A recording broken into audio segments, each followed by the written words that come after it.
Alright, welcome to the Wizard Way Tarot. This is a new channel, so I'll introduce myself a little bit. My name is PanXnubis. I am a practicing occultist for many years. I've written a fair amount of books and taken time to develop my own magical system, essentially. So this is something new for me. I hope it will be something new for you as well. The reading we're going to do today are going to use one of my specific designs. It's my own take on John Dee's own take. So essentially what it is I incorporated the universal hexagram, the 11-pointed star, an additional wheel with my own magical language, and the Enochian selection with the 11-pointed star. And I actually did build a 3-dimensional version of this.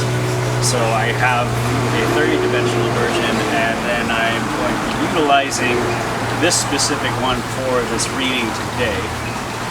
And now what this allows us to do is, and how I use this specific design, is that this design has to do with superposition prior to like quantum superposition collapse. So essentially it's forming a cloud of energies that are going to be collapsed into a hypersigil and then pulled into the manifest reality.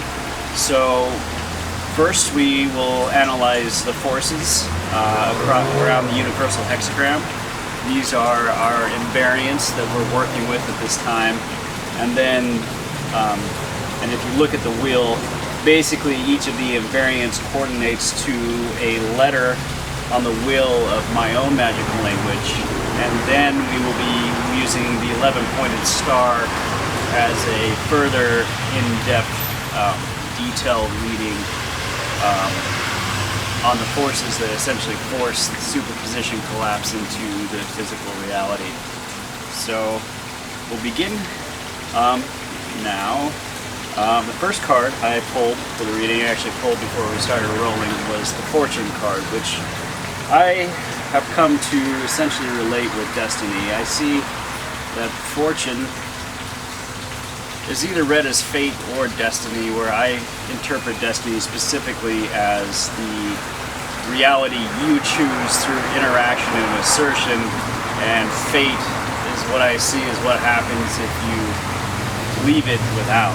And so I've always interpreted fortune, specifically the wheel, that it can be pierced by the infinite arrow, as exemplified in Aleister Crowley's Vision and the Voice, and that we are actually in control of our destiny. So it makes a fitting center of our wheel being the wheel itself, just like Ezekiel's wheels within wheels. So our first force, and the one that cannot be ignored, is Saturn. And Saturn perfectly aligns today with the 10 of discs, or wealth. That means that the full concentration of the superposition and what is being focused in, the biggest invariant, has to do with our wealth and prosperity at this point. And I feel specifically that as magicians, pagans, witches, occult practitioners, etc., that the focus on the material plane is actually very important. It allows us to have power, the ability to choose our environment, the ability to choose where we are, to also to have an actual influence in the world we live. And so I feel like this being the focus card is a specific message for us to not ignore it, but to actually make sure that we're taking full account for our physical reality and not ignoring what's in it. Because it is the constrained collapse of all the energies that we've been putting up. I feel like our now is the full manifestation. It's the end of the equation for everything that came before this. And only from this point can we go forward. And so with that being the focus, I think it's quite important. And so we'll continue down the hexagram according to the lines and go to Venus, which we have our Ace of Swords. Now, I wrote a book specifically about the Ace of Swords called Excalibur, in which I proposed my own Kabbalah key, went into my own reading on Aleister Crowley's The Book of the Law, and also proposed a new way of looking at our time and age now, along with a read on the Book of Revelation. To me, the Ace of Swords is mastery over the mental faculties. Really knowing that the mind makes a wonderful vehicle, but it can't be the driver. And I feel like if it becomes the driver, that's when we see like the Prince of Swords manifestation, is the whirling fairies carrying the chariot wherever it'll go. The mind can't direct us. We have to come from the seat of our soul. And that is what leads to your ultimate destiny.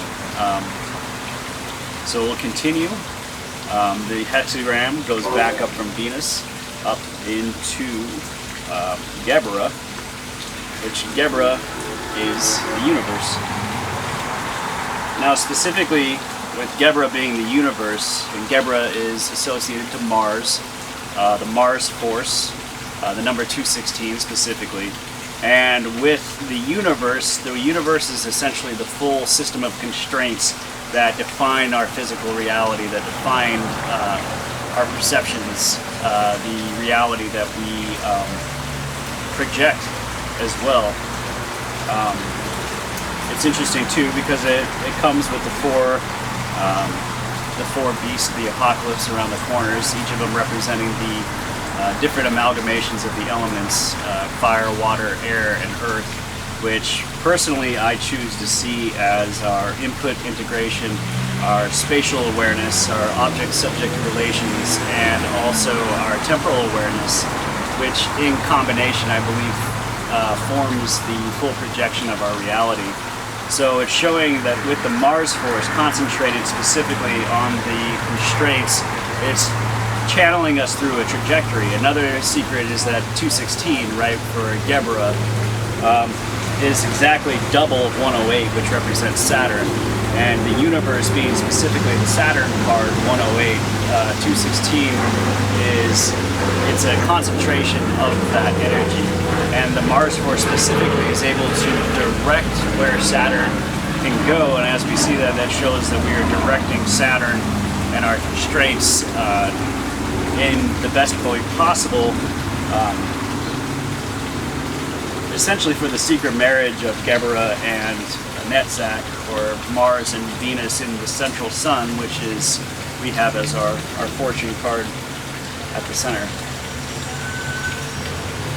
Proceeding from Gebra down the hexagram, we come to Yesod, where we have the Eight of Wands, swiftness.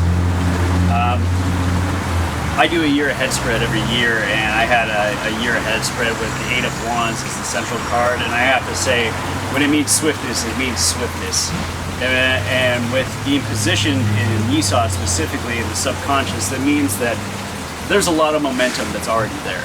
There's momentum in ourselves, there's momentum in what we're doing, there's momentum just bursting at the seams, and we don't even have to focus on that at this point. It's already there, it's already manifesting.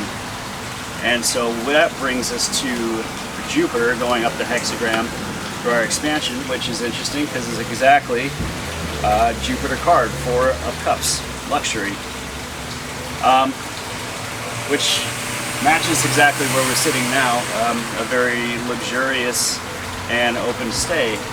Now, there are dangers inherent with luxury as well as pleasures that should not be disregarded. The dangers of luxury is that stagnancy can definitely happen, and it can hinder your momentum, it can stop your trajectory, it can slow you down. But also, it gives you the experience to expand your own experience, to expand what is possible, especially considering that one of the main pillars of our consciousness and our reality is our object-subject relations.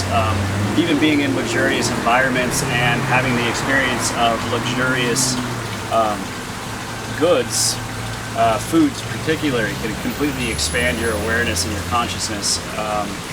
You know, I've worked in a Michelin star, James Beard award-winning kitchens, and just the experience of foods and luxurious goods is not just indulgence.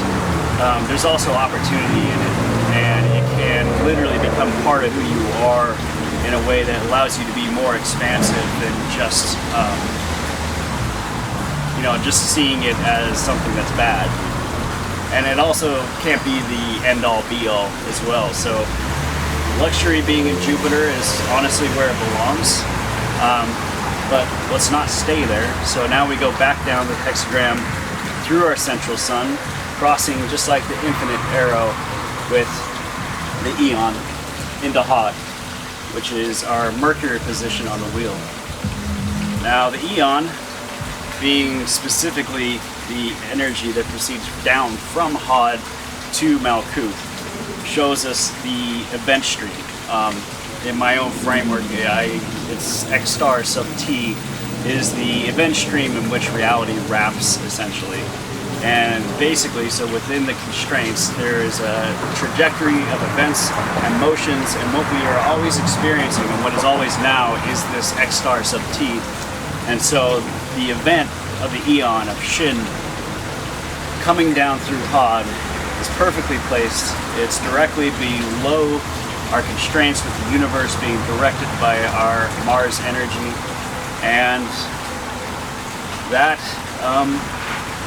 I think is a good introduction to my system. I use this specific system as an above the abyss prior to superposition collapse spread. So these are the energies that are collapsing into our reality. And so with the focus, right, we have to maintain the proper focus and not be distracted. But at the same time, momentum is with us, and luxury is abounding, and good things are coming.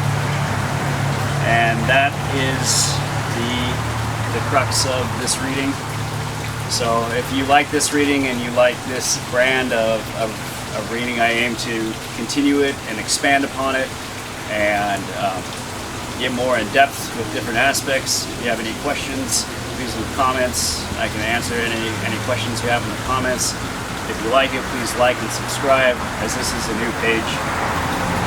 And I wish you the best. Thank you for being here with me. I'm PanXnubis.